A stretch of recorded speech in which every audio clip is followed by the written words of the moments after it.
Çok heyecan vericidir Tommy. Evvelki günlerdeki gibi. Tommy kimdi hala? Sizi satqın oğraşlar. Evim, gözəl evim. Nə etdiyinizə baxın.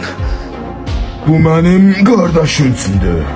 Mən sənə güvənirdim, Tommy. Mən səni öldürə bilərdim. Gecən xeyrə de, Mr. Diaz. Sən məni bir adam öldürməyə göndərmisən. Bir adamı. Tommy. Yaxşı bəs Tommy, böyük planın nə idi? Elə bilirdin ki, mən sadəcə saxta pulları götürüb qorxaq kimi qaçacağam?